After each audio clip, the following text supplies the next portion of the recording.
हो कर पाए, ये सर्वसाधारण के वश के नहीं है। तो इन बालकों के लिए अभी भी वर्तमान में भी ऐसे महापुरुष विद्यमान है जिनकी वाणी एकदम ऐसी ऊर्जा भर देती है। तो हमारे में से शायद कोई बालक ऐसा नहीं होगा। जैसे बाबा आपके जो परिकर हैं वैसे ही हम सब बालक भी आपके हैं, क्योंकि परम पूज्य बाबा का जब आपने चरित्र सुनाना प्रारंभ किया उस दिन से बाबा हमें प्रथम परिचय आपका हुआ। किसी ने वाटिका परिकरों ने भेजा, देखिए एक संत है मदन तेर वाले पूज्य महाराज जी, वो परम पूज्य बाबा का चरित्र सुना रहे। उसके पश्चात हमारे सारे बालकों के अंदर में एक ऐसे की एक महापुरुष ऐसे भी आए, और बाबा हमने देखा कि निरपेक्ष भाव से एक संत सभी संप्रदाय के महापुरुषों का, सभी संतों का उतना ही समादर करते हुए किस तरीके से उनके भगवत भाव को पुष्ट करते हैं। इस काल में हमें लगता है कि परम पूज्य बाबूजी बाबा ये भाई जी की कृपा है, इसमें पूज्य भाई जी की कृपा है। हम तो मतलब जैसे एक जंगहा लोहा मार्ग में पड़ा हो और पारसमणि छू जाए तो सोना बन जाता है ना, तो लोहे की उसमें कहीं किंचन मात्र कोई भी मानता नहीं है, उसमें उस पारस की मानता है। तो भाई जी की कृपा से ये मार्ग मिलना, भाई जी की कृपा से प्रकाश होना, ये सब भाई जी का ही कार्यक्रम। ये करें करावें आप सब, जने बढ़ाई दे उनका, केवल उन्हीं के आदेश से हम इस संप्रदाय में भी जुड़े थे। उन्हीं के आदेश से, भाई जी के ही आदेश से, हमारे मन वचन कर्म से पूज्य भाई जी थे। भेष संन्यास का था जब, और आंतरिक चित्तवृत्ति भाई जी की, हम राधा माधव दूसरे नंबर पे, पहले भाई जी थे। ऐसे हमारी आंतरिक जो हमारी मतलब प्रियता का स्थान था, तो जो हमारा सिंहासन था उसमें भाई जी प्रथम और फिर राधा माधव साइड में विराजमान थे, क्योंकि भाई जी ने राधा माधव का परिचय दिलाया। तो जिनके जाने जानिए युगल चंद सुकुमार, तिनको तिनहुन ते अधिक। हाँ, और भाई जी ने स्पष्ट आदेश किया कि आप किसी युगल मंत्र दाता से युगल मंत्र लेकर सांगोपांग उपासना कीजिए। अब हम किसी को जानते नहीं थे युगल मंत्र दाता को, तो भाई जी ने ही हमें वृंदावन भेजा, और भाई जी ने ही हमें इस रस के मार्ग में जोड़ा और वही संभाल रहे हैं। उनकी कृपा का हम कैसे बताएं। भाई जी हमारे पास हैं, हमारे पास है भाई जी। हम भाई जी के घर में रह रहे हैं। समझ रहे ना आप, यही है भाई जी। गीता वाटिका से यही भाई जी आए हैं।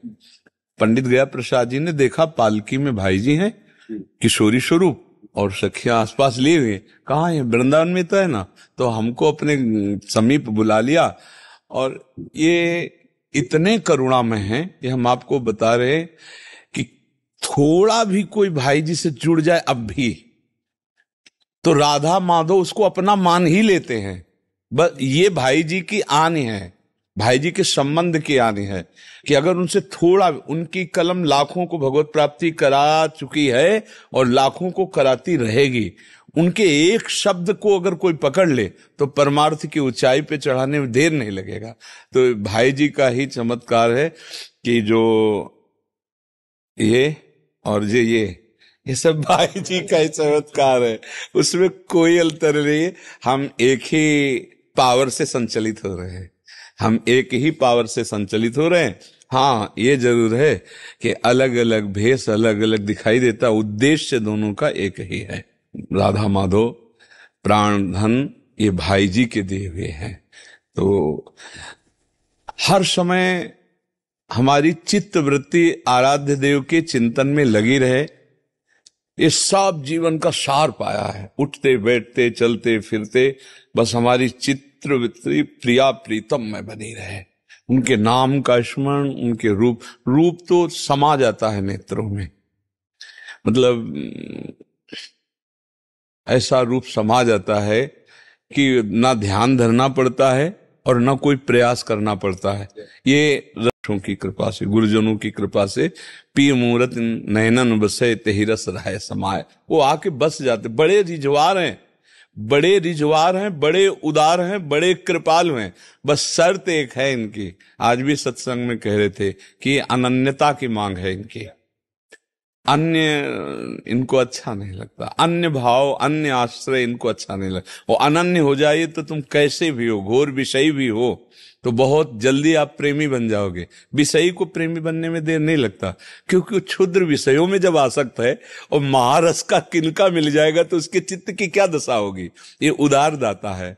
ये बड़ी अहेतुकी कृपा हरिजू की हुई कि हमें भाई जी मिले, हमें भाई जी जैसे आदर्श मिले, भाई जी जैसे हाथ पकड़ने वाले, भाई जी जैसे क्षमावान मिले, कि अपने किंचन मात्र अपने जैसों के अपराध ना देख करके अनाधिकारी को भी वो वस्तु जो अधिकारियों को भी प्राप्त नहीं होती वो प्रदान कर दी, जो अधिकारी हैं उनको भी नहीं प्राप्त होती।